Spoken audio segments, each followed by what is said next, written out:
What's up YouTube? How are we doing? Michael Linehan here. Back with another educational video. I just got back from Ireland. It was a great trip, great to see my family and everyone, but now back in sunny, lovely Bulgaria. So it's a bit cold here. Just got back from a nice gym session. Face is still a bit flush, but we'll get over that and we'll get into today's topic. So today what we're talking about is how do I eat more calories and get away with it? So essentially we're talking all things to do with metabolism, we're talking to do with exercise activity, but also there's something that I think you wouldn't necessarily expect. It's been covered quite a lot by different fitness influencers, but I'm going to come at it from a little bit of a different perspective here today. So the first thing we're going to explore is the reference ranges for calorie intake. Why do we have them? What are they based on? How accurate are they? Okay, so the reference intake for most adults in any kind of Western country, so talking like the Anglosphere, so like England, Ireland, US, Canada, where a lot of our health advice around the world comes from, would say that a man should consume 2,500 calories a day, whereas a woman should consume 2,000 calories a day. That's to maintain your body weight, that's not to lose weight. So then think about it like if you were a man trying to lose body weight, you would probably be looking at somewhere around 2,200 calories or 2,000 calories a day, for example. Now, it's very important to note that this data comes from a survey that was done by the US Drug and Food Administration, the US FDA. So food and drug, not drug and food. Although drugs may be a bit more important than food in that country, but jabs aside, it's the US FDA. Anyway, so what they did was they took this survey in the 90s of basically the general population of a bunch of random people from all different walks of life, asked them to self-report how many calories they were eating. I would imagine that the way they conducted this was actually self-report what you were eating, and then the researchers actually totted up the calorie intake. But anyway, it was all self-reported data. Now, the problem with this, actually there's a few problems. Firstly, surveys prove nothing. All surveys do is they prove opinion. The second thing, the second problem with this is that any self-reported or self-recorded calorie intake tends to be off by a standard deviation of about 20%. Sometimes even as much as 50% that people can underestimate what they're eating. The other problem, and this is something that I think definitely applies to much of my coaching clients, but I think it applies quite broadly to the vast majority of the population, is alcohol intake. Because typically speaking, I mean, when we think about overhauling our lifestyle, making all these bunch of different changes, we come at it in a place of our life where our habits aren't exactly the best. And the place we typically tend to start is with fitness and with nutrition. But we kind of exclude our vices out of that equation, you know? So we'll make all sorts of justifications and rationalizations about how we can fit our drinking into our calorie expenditure, into that budget. Me, for example, when I was in my early 20s, right, I was cutting off 2,200 calories per day. Not a lot, especially for a man, a young man who's in the prime phase of adding muscle mass. And I've had to pay for that for years following. Like I'm now 31 and I'm only now acquiring all the muscle mass that I should have been acquiring the past 10 years of my training because I was severely under eating. And I think that under eating problem is actually quite a big one, especially when it comes to, say, people in their 20s who are in, or even late teens, 20s, even into your 30s in terms of estimating how much food or calories you should actually be consuming. Because we all know now, I guess it's kind of something that's been out there quite a bit in the fitness and nutrition space, is that calorie intake is quite costly. Alcohol intake is quite costly in terms of its caloric cost. So say, for example, if I was to go out on a night out and I was to have 6 pints, right? So 6 500 milliliter pints, which might sound like a lot to some people depending on where you are in the world. If you're from the UK, Ireland, the US, it's a pretty standard night out, if anything a little bit on the light side of a night out. So let's say 6 of those drinks, which is about 12 standard drinks. I know that sounds like an enormous amount, but as I said, young drinking culture nowadays, I think it's actually not a lot at all. So that would be an extra 1200 calories before you even touch a single takeaway, like a burger or something at the end of the night out. If you did that twice in a weekend and then you're eating your regular meals anyway, you could be talking about 3,000, 4,000 extra calories. Let's say if you're someone who's in college or university or whatever, where you actually are partying quite a bit or partying quite heavily, or maybe you're someone who works in like the financial industry in London, or you're someone in the tech industry where you're traveling to a lot of different conferences. This adds up. And the funny thing is that when you survey a massive amount of the population, like they did to get the reference ranges for calories, you're going to have underreporting all over the place. People already, even when I work with my clients or whatever, I know full well people are underreporting how much they're actually drinking. If they're someone who regularly goes out and parties. So when you think about a survey like that, where it's all self-reported, it creates huge issues then when we think about how many calories people actually need to fuel their activity. And although we see the point being made that alcohol consumption can ruin your calorie deficit or vastly increase the amount of calories that you consume, the inverse of that question is rarely asked, which is for someone who is a teetotaler, so who does not consume alcohol, what are their caloric requirements? My bet is that if you are a non-drinker and you're following the reference intake, so the 2000 or the 2500 calorie range, you're vastly under-eating. That would be my opinion. I could be completely wrong on that, but just based on my observations of the people I've worked with, my own experience myself, and then also looking at the history behind the reference intake or recommended intake, whatever they call it, you're under consuming calories.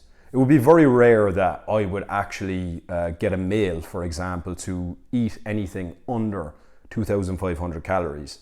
Doesn't matter whether they're cutting, maintaining, looking to bulk up. I would only do that if it was a case where a guy was like preparing to be in a photo shoot, or obviously someone who's prepping for a competition will have to go even lower than that again, and they won't be consuming alcohol. But we're talking here about extremely lean individuals who are trying to get to, sub 10% body fat, which is extremely lean, and it's not really that healthy. For the vast majority of people, I would actually say that if you were like me, who's someone who doesn't drink regularly anymore, so I stopped drinking regularly around the time of COVID really, and obviously I've had my let's say breakout periods in amongst that, and especially when COVID ended, around the time that all the lockdowns and things like that were over with, I was out quite a bit. But now I've kind of come back to my prior way of existence, which was eating really healthy, nutritious foods, having a bit of a loose approach with my diet, consuming plenty of calories, going to the gym 4 or 5 times a week, and then drinking maybe once a month. And when I say even drinking now, I mean a few beers. If I'm on a trip, like say I was last week in Ireland, which might be, every 3 months or so, yeah, I'll let my hair down a little bit. Who doesn't, for a little bit of a trip away, or when you see family, or maybe it's over the holidays around Christmas time. But in general, I think that if you were to follow a more moderate approach with alcohol, even cutting out, the 1 or 2 per week type thing, doing that every 2 weeks, doing it every month, you'd actually be shocked at the amount of calories you could consume per day and still be able to maintain your body mass. So for example, for me now, someone who previously was cutting off 2,200 calories per day, I am now maintaining my body mass on about somewhere between 3,400 and 3,600 calories per day. Now, granted, my general fitness level has increased, so I'm probably expending more calories just in non-exercise activity. Also, I've increased my muscle mass significantly, which would have a slight increase in basal metabolic rate. But I think the main difference here in like my calorie intake from my early 20s to now is that I'm not getting hammered every weekend. And trust me, I was getting hammered every weekend, but I was still able to maintain six-pack abs. And I thought that calorie intake from alcohol was probably not as severe as if you were to eat those same calories from food. I was 100% wrong on that. I think what was actually happening was I was vastly under-eating, thinking those were normal calories because they're within the reference range. And then I was obviously still staying, pretty lean, even with all that alcohol that I was consuming.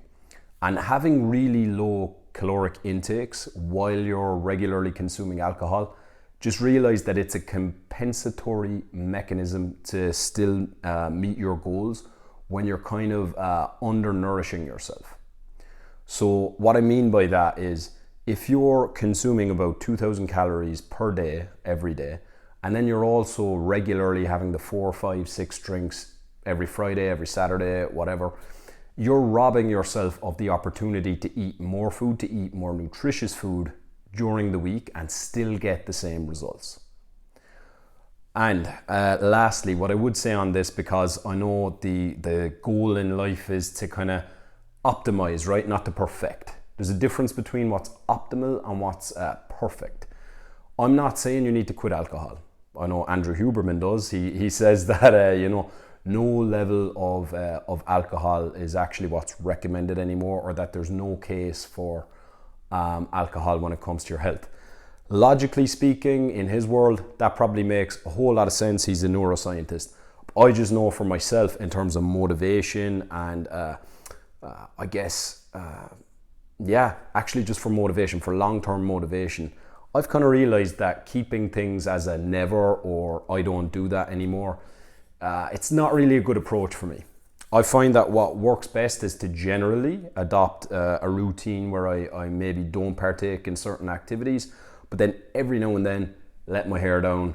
And that kind of, balancing act is going to be different for everyone. So maybe, I don't know, you cut down from 2 nights per week out in the sauce, as we say in Ireland, down to 1 night a week. Maybe you do it once every 2 weeks. Maybe you do it once a month. Maybe you actually decide, you know what, I don't need to really drink at all. I know what happened in my case actually was I didn't really make such a conscious effort to quit or reduce my alcohol intake. What happened was I fell completely in love with health and fitness, number one. So I didn't kind of want to mess up my caloric intake, my macros, etc., or lose any momentum. And I also got really into creative and entrepreneurial endeavors over the years. And that also had me thinking, drinking is just not worth it because then I'm recovering every day or, for 2 days. And it was something that was kind of a part-time addiction, I would say, like a kind of a functioning alcoholic in many senses, because I was getting hammered every weekend. I actually, just through adding in other things into my life that I cared about more, I was able to not really be so obsessed with alcohol. It just went completely down on my priority list. So that's, I guess, some advice I'd be giving here to people. I'm not an addiction specialist. I'm not a doctor. Addiction, particularly to alcohol, can have some very serious ramifications. Obviously, consult with your healthcare provider there. But what I am saying is that when it comes to your fitness goals, for your physique goals, less alcohol is going to be better. No alcohol, if you're someone who enjoys it, might actually tank your long-term motivation. So just pick that balance that's right for you. That's what I'd say on that. Apart from that, when it comes to increasing the amount of calories that you're going to be able to consume, what I would say is get your 10,000 steps in, stay hydrated, sleep well, and aside from that, just progressively overload, obviously in the gym. The more muscle mass you have, the more your basal metabolic rate will increase, the more your step count increases, or let's say your non-exercise activity, which you're not really in control of. These things will help. But overall, the alcohol, it makes such a huge impact that it makes everything else look like a drop in the ocean. All right, thanks very much. If you enjoyed this video, please give it a like, subscribe to the channel. I know I haven't been the most consistent YouTuber ever, but in my defense, I'm also practicing a little bit of what I preach here, in that I'm trying to find that optimal balance between creating content, serving my clients, my own training, etc., etc. I'm looking for optimal, not perfect. So if you can like and subscribe, it would help get people over to my channel and hopefully grow it. So thanks very much, everyone. Hope you enjoyed it, and I'll see you in the next one.